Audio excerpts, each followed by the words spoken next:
আমাদের কর্মীদেরকে যারা কাজ করতেছে, প্রধান যারা আমার এজেন্ট, তাদেরকে ফোনে তাদেরকে হুমকি ধমকি দেওয়া হচ্ছে। যে দীর্ঘ পথ হেঁটে আসলাম, আমার পিছনে হাজার লোক, এর অর্থ হইল মানুষ আমাকে ভালোবাসে। একজন ক্লিন ইমেজের লোক হিসাবে মানুষ আমাকে বিশ্বাস করে।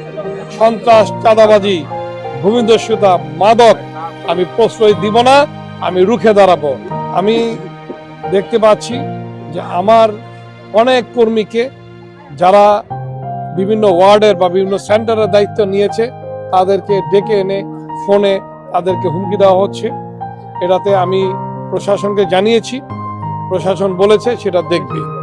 মানুষ দীর্ঘ 17 বৎসর ভোট দিতে পারে নাই। এবার মানুষের একটাই বক্তব্য যে আমরা ভোট দিতে চাই।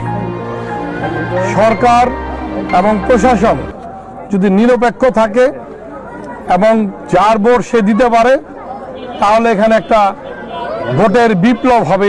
আমি আশা করি যে দলমত নির্বিশেষে এলাকার উন্নয়নের স্বার্থে স্বতন্ত্র প্রার্থী হিসাবে হরিণ মার্কায় আমাকে সবাই ভোট দিয়ে জয়যুক্ত করবে, ইনশাল্লাহ সেটাই আমি আশা করি।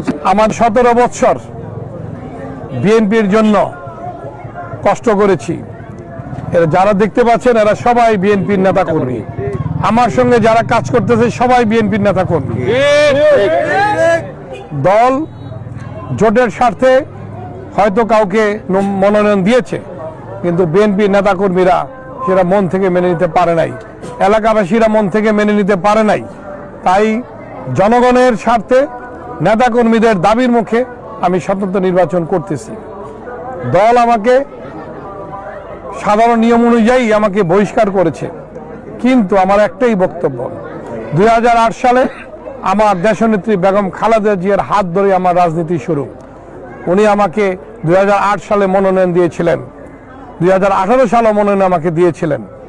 আমাকে একবার কেন 100 বারও যদি আমাকে বহিষ্কার করা হয়, কিন্তু আমার মন থেকে বেগম খালেদা জিয়াকে, বিএনপিকে কেউ মুছে ফেলতে পারবে না। আমরাই বিএনপি।